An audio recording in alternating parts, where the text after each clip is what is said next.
și bine ați revenit pe canalul meu de YouTube. Astăzi, după cum v-am promis, vorbim despre primul trimestru, ce simptome apar, sau cel puțin experiența mea pe primul trimestru, ce simptome am avut, cum am reușit să manageriez grețurile, cum am reușit să trec mai ușor peste lucrurile care s-au întâmplat, cam ce analize am făcut și, în general, care a fost starea mea în primul trimestru.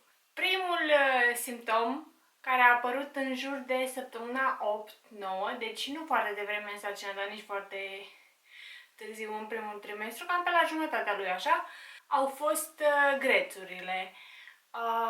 Vreau să spun că am avut o experiență foarte neplăcută în ceea ce privește grețurile. A fost groaznic. Prima dată când am mers la un control de rutină la ginecolog, pentru că testul meu ieșise pozitiv, am mers să văd dacă într-adevăr sunt însărcinată. S-a întâmplat să fiu. Încă nu se vedea embrionul, cred că aveam în jur de 5 săptămâni, se vedea doar sacul care se formase și mi-a fost recomandat să revin cam peste 2 săptămâni.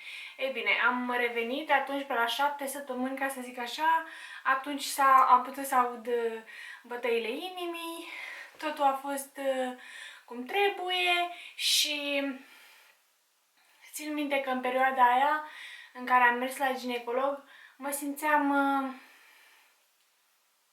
oarecum normal, doar că aveam niște simptome asemănătoare cu cele ale menstruației. Grețurile au apărut, cred că la o zi, două, după vizita la ginecolog.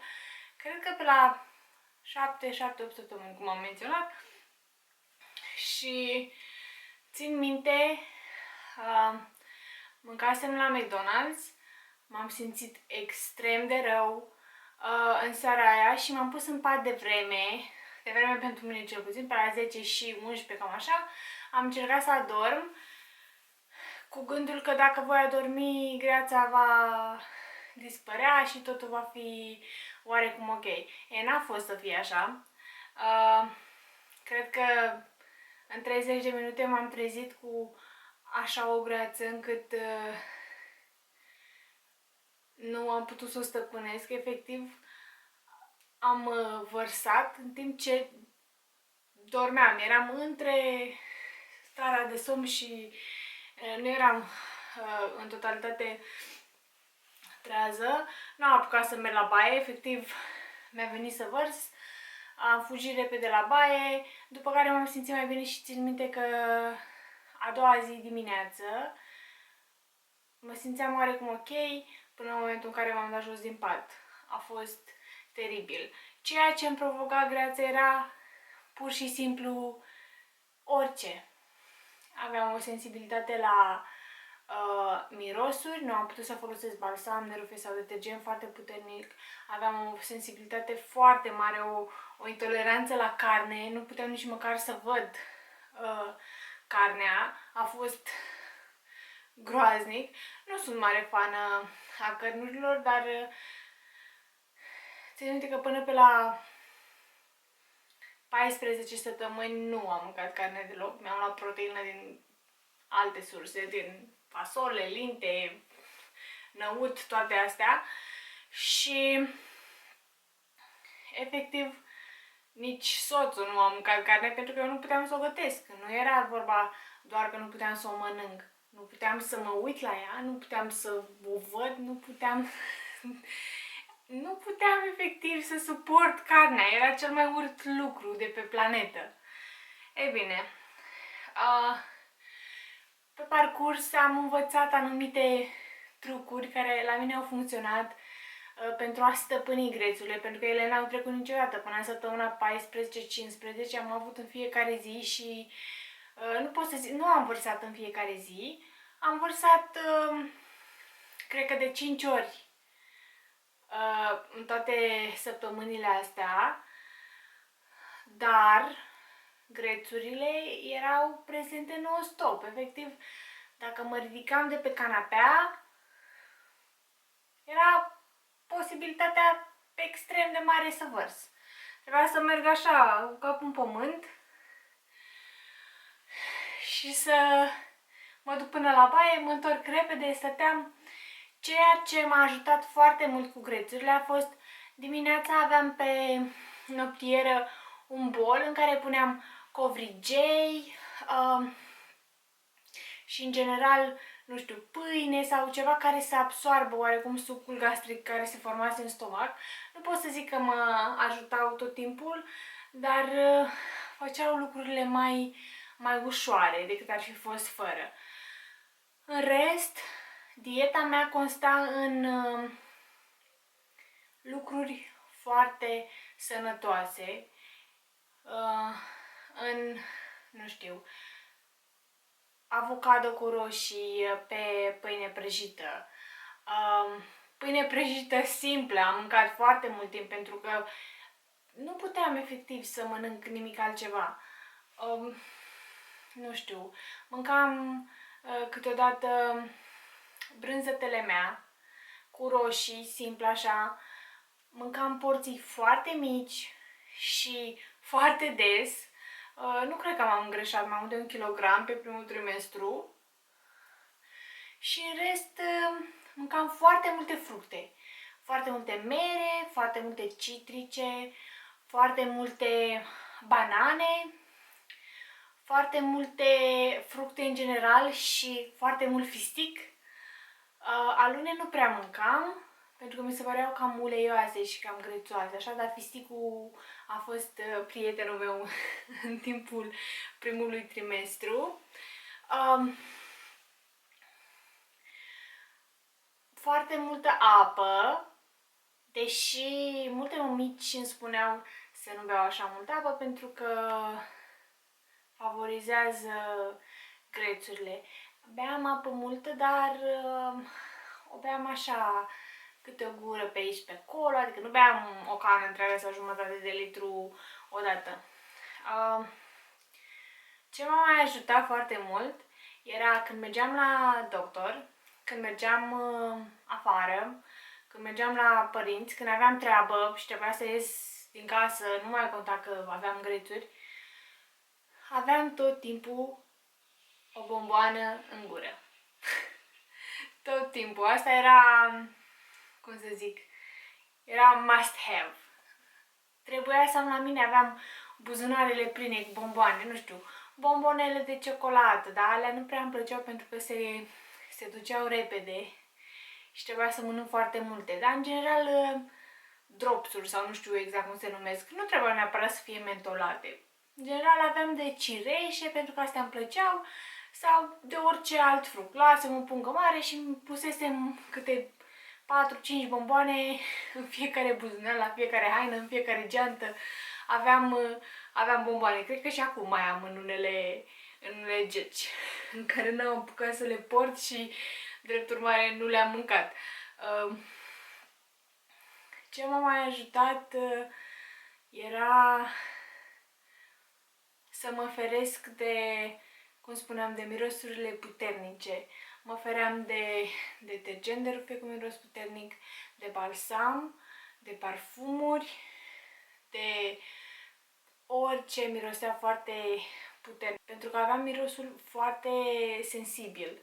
Miroseam, dacă era, nu știu, o portocală la 15 metri, o miroseam. Știam că acolo e portocală. Ce mi-a recomandat doctorul în timpul grețurilor a fost ghimbir. Bomboane cu ghimbir, dropsuri cu ghimbir, ceai de ghimbir. Am încercat ceaiul de ghimbir, însă aveam impresia că mă simt mai bine în perioada în care beam ceaiul. După ce îl terminam, mă simțeam de 2 ori mai rău. Așa că am renunțat vrând nevrând la el, pentru că aveam impresia că mă face să mă simt groaznic. Dacă aveți posibilitatea, pe primul trimestru aș sugera să vă odihniți cât mai mult, să mâncați des, dar puțin, să nu vă aglomerați stomacul. De exemplu, nu știu, mâncam câteodată 2 felii de pâine prăjită. Asta era masa mea, după mâncam un portocală, după mâncam un măr, după mâncam, nu știu, niște fistic. În primul trimestru nu e foarte important să mănânci, nu trebuie să mănânci pentru 2, pentru că bebe e foarte mic, abia crește, el o să-și ia toți nutrienții și tot ce trebuie din ce ai tu în organism. Țin minte că pe primul trimestru am luat ca supliment doar acid folic până în săptămâna 12 și capsule cu progesteron, Arefam, pe care mi le-a recomandat doctorul pentru a se prinde sarcina mai bine. În rest, nu am luat absolut nimic. Și tot pe primul trimestru s-a întâmplat ca soțul meu să aibă COVID. El s-a simțit nu foarte rău, dar nici bine. A avut febră 3 zile, îl durea capul, avea sensibilitate la lumină, tuse foarte, foarte puțin. El a luat un tratament prescris de medicul de familie. Eu nu am avut absolut niciun simptom. Nu știu sigur dacă am avut norocul și nu m-am infectat, deși noi dormeam în același pas, stăteam în aceeași casă, interacționam tot timpul, ne-am și pupat, adică chiar nu știu dacă a fost să nu iau virusul, dar nu am avut niciun simptom, am simțit normal, ne-am carantinat amândoi 2 săptămâni și cam asta a fost.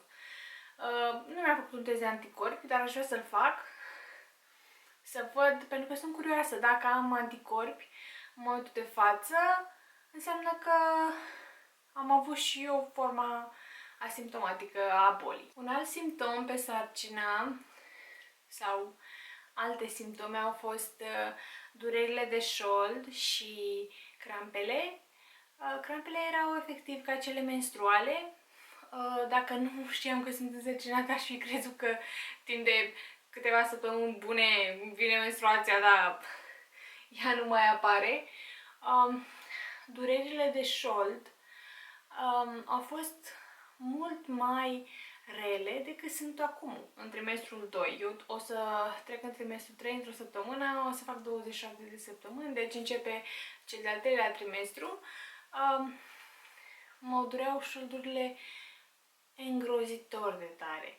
Dacă stăteam în fund, dacă stăteam pe parte, dacă stăteam oricum, dacă mergeam mai mult, mă dureau îngrozitor de tare. Țin minte că am avut 3 zile în care, după un set de exerciții, pentru că eu voiam și să fac exerciții, nu m-am putut ridica din pat.